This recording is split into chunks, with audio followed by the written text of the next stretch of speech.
ولا تخزني يوم يبعثون يوم لا ينفع مال ولا بنون صدق اللہ العظیم۔ اللہ سبحانہ و تعالی نے قرآن کریم کے اندر حضرت ابراہیم علیہ السلام کا تقریباً 70 مرتبہ ذکر فرمایا ہے۔ اس قدر زیادہ تعداد میں حضرت ابراہیم علیہ السلام کا ذکر، اور پھر اللہ تعالیٰ نے حضرت ابراہیم علیہ السلام کے جو امتحانات لیے وہ بھی ہم بارہا سنتے رہتے ہیں کہ ان کا امتحان لیا جاتا ہے کہ اپنی بیوی کو، اپنے معصوم بچے کو جنگل میں چھوڑ دیں، جہاں پینے کا پانی نہیں، جہاں کھانے کی کوئی چیز نہیں، جہاں دور دور تک کوئی آبادی نہیں، انسان کا کوئی نام و نشان نہیں، اس بے آب و گیا وادی میں چھوڑنے کا انداز بھی ایسا ہو کہ گھر والے پوچھ رہے ہیں کہ آپ ہمیں یہاں کس کے آسرے چھوڑے جا رہے ہیں، جواب دینے کی بھی اجازت نہیں ہے۔ حضرت ابراہیم علیہ السلام کو یہاں تک بھی اجازت نہیں ہے کہ اپنی بیوی کو بتا سکیں کہ اللہ کے حکم سے چھوڑ رہا ہوں۔ اس قدر سنگین، اس قدر بھاری حکم اللہ تعالیٰ کی طرف سے حضرت ابراہیم علیہ السلام کو دیا گیا۔ بڑھاپا ہے، تقریباً 70 کے قریب عمر ہے، لیکن ان کے ماتھے پر بل تک نہیں آیا، سوال تک نہیں فرمایا کہ یا اللہ اس حکم کے اندر حکمت کیا ہے، یہ حکم آخر کس لیے دیا جا رہا ہے، یا اللہ میں نے آپ کا کیا گناہ کیا ہے، کیا جرم کیا ہے۔ جو آج کل ہماری زبان پر جملے آتے ہیں چھوٹے سے حکم پر چھوٹی سی آزمائش میں مبتلا ہو کر کے، معاذ اللہ بعض دفعہ یہ کہتے ہوئے سننے کو ملتا ہے کہ میں نے گناہ ہی کون سا کیا ہے جس کی مجھے یہ سزا دی جا رہی ہے، میرا کون سا ایسا جرم ہے جس کی وجہ سے اللہ تعالیٰ نے مجھے اس بیماری میں مبتلا کیا ہے۔ اس طرح کے سینکڑوں جملے ہماری زبان سے نکلتے ہیں، ہم ان کو ہلکا اور خفیف سمجھتے ہیں۔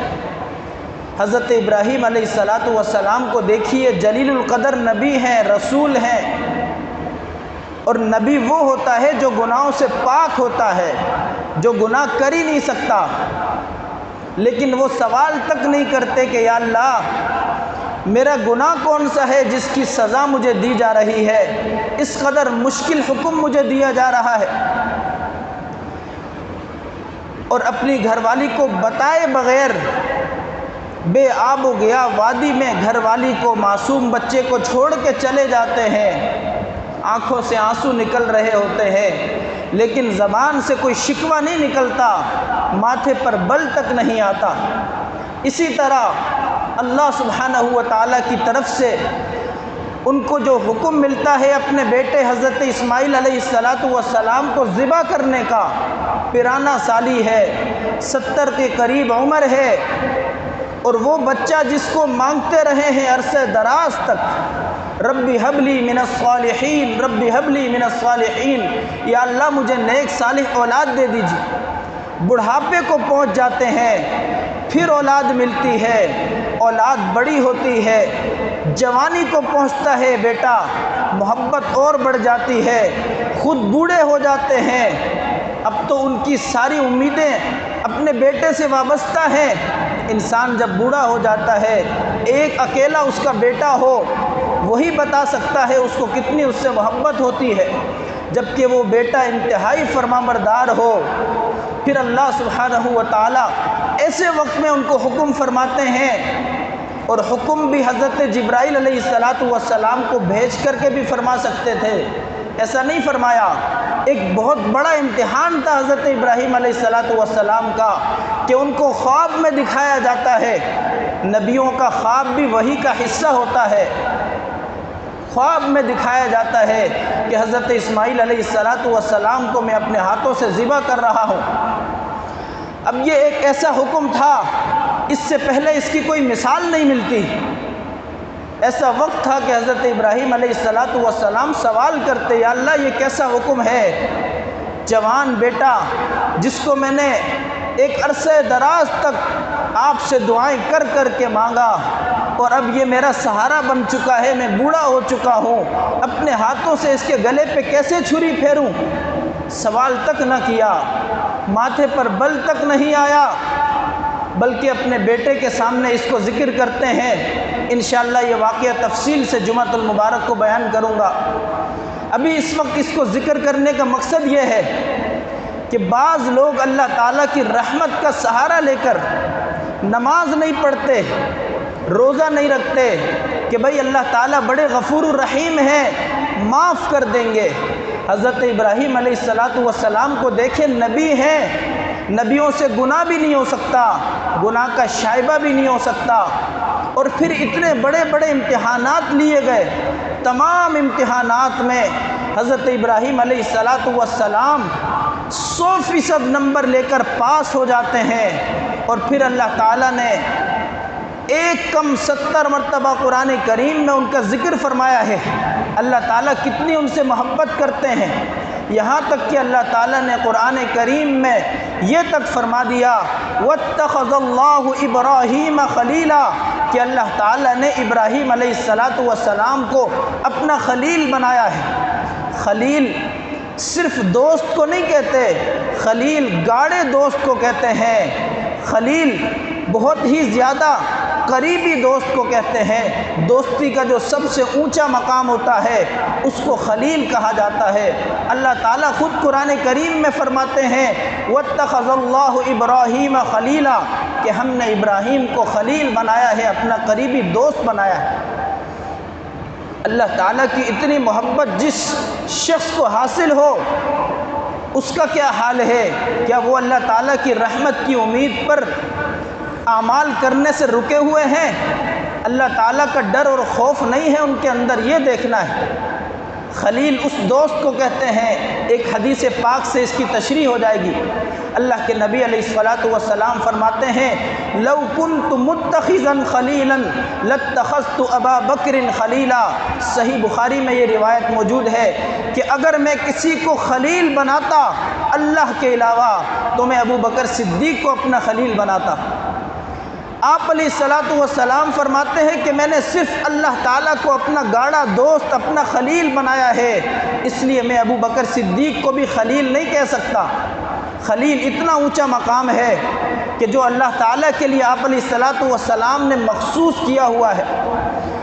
تو اللہ تعالیٰ حضرت ابراہیم علیہ السلام کے لیے خود اعلان فرماتے ہیں کہ وَاتَّخَذَ اللَّهُ إِبْرَاهِيمَ خَلِيلًا کہ ہم نے ابراہیم علیہ السلام کو اپنا خلیل بنایا ہے۔ حضرت ابراہیم علیہ السلام کو اللہ تعالیٰ کی اتنی رحمت، اتنی محبت حاصل ہے، اس کے باوجود کیا کہتے ہیں؟ قرآن کریم میں اللہ تعالیٰ نے ذکر فرمایا ہے، دعا کے لیے ہاتھ اٹھاتے ہیں اور فرماتے ہیں وَلَا تُخْزِنِي يَوْمَ يُبْعَثُونَ یا اللہ جس دن آپ لوگوں کو اٹھائیں گے، زندہ کریں گے، یعنی قیامت کا دن ہوگا، اس دن مجھے رسوا نہ کیجیے گا۔ کیسی دعا ہے؟ ایسی دعا حضرت ابراہیم علیہ السلام کیوں کر رہے ہیں؟ کون سا ان سے ایسے کوئی گناہ ہوا ہے؟ کوئی گناہ نہیں ہوا، فکر آخرت ہے۔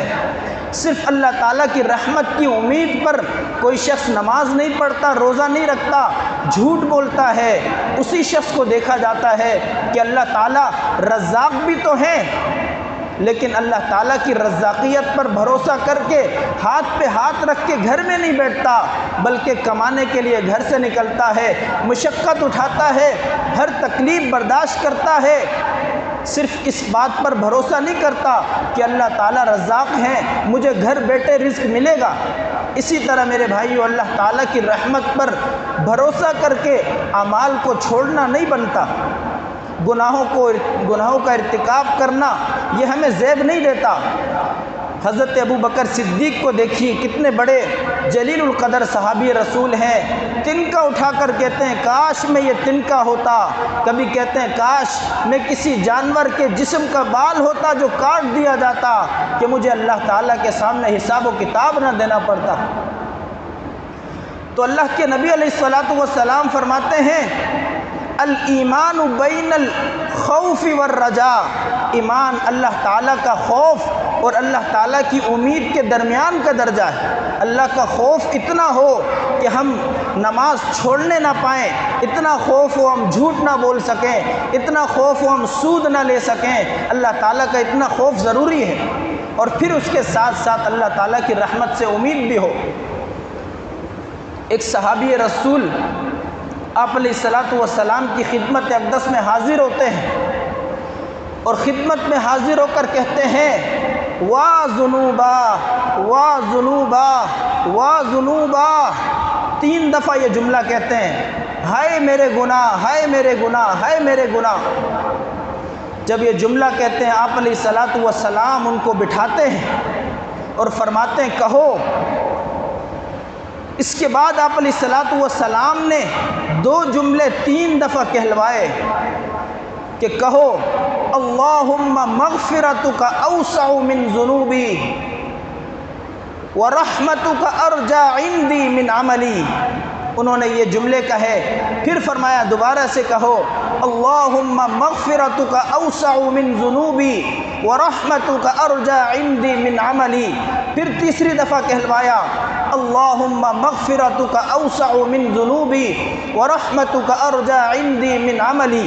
جب 3 دفعہ انہوں نے یہ جملے کہہ دیے، آپ علیہ الصلاۃ والسلام نے فرمایا قم، جاؤ، قد غفر اللہ لک، اللہ تعالیٰ نے تمہارے گناہوں کو معاف کر دیا، تمہیں بخش دیا ہے۔ تو اللہ تعالیٰ کی رحمت کی امید بھی ہونی چاہیے، جیسا کہ آپ علیہ الصلاۃ والسلام نے ان 2 جملوں میں ارشاد فرمایا اللہم مغفرتک اوسع من ذنوبی، یا اللہ آپ کی مغفرت میرے گناہوں سے زیادہ وسیع و عریض ہے، میرے گناہ جتنے بھی زیادہ ہو جائیں، سمندر کی جھاگ کے برابر کیوں نہ ہو جائیں، سمندر کے پانی کے برابر کیوں نہ ہو جائیں، زمین کی سطح سے لے کر آسمان کی چھت تک کیوں نہ پہنچ جائیں، لیکن میرے گناہ تو محدود ہیں، آپ کی مغفرت لامحدود ہے، لہذا اللہم مغفرتک اوسع من ذنوبی، یا اللہ آپ کی مغفرت میرے گناہوں سے وسیع و عریض ہے، وَرَحْمَتُكَ أَرْجَى عِنْدِي مِنْ عَمَلِي، یا اللہ میں اپنے اعمال سے امید نہیں رکھتا، آپ کی رحمت سے امید رکھتا ہوں۔ نماز پڑھتا ہوں، روزہ رکھتا ہوں، نیک اعمال کرتا ہوں، لیکن میں اپنے اعمال سے مطمئن نہیں ہوں، اپنے اعمال پر امید لگائے نہیں بیٹھا ہوں۔ صرف میرے اعمال میرے لیے کافی نہیں ہے، بلکہ میرے اعمال میرے لیے تب کافی ہیں جب آپ کی رحمت شامل حال ہوگی۔ تو میرے بھائیوں، ان دونوں چیزوں کو اپنی زندگی کا حصہ بنانے کی ضرورت ہے کہ اللہ تعالیٰ کا خوف بھی ہو، اللہ تعالیٰ کی رحمت کی امید بھی ہو۔ اللہ سبحانہ و تعالیٰ ہم سب کو عمل کرنے کی توفیق عطا فرمائے۔ وآخر دعوانا ان الحمد للہ رب العالمین۔ الحمد للہ رب العالمین۔ اللہم انا نسألک العفو والعافیۃ فی الدنیا والآخرہ۔ یا رب کریم، ہم سب کو حضور پاک صلی اللہ علیہ وسلم اور صحابہ کرام رضوان اللہ علیہم اجمعین کے نقش قدم پر چلنے کی توفیق عطا فرما دیجیے۔ یا اللہ اپنی رضا اور خوشنودی نصیب فرما دیجیے۔ یا اللہ ہم سب کو محض اپنے فضل و کرم سے، محض اپنی رحمت سے، بغیر استحقاق کے یا اللہ اسی طرح جنت الفردوس میں اکٹھا فرمائیے گا۔ صلی اللہ تعالی علی خیر خلقہ محمد وعلی آلہ وصحبہ اجمعین برحمتک یا ارحم الراحمین۔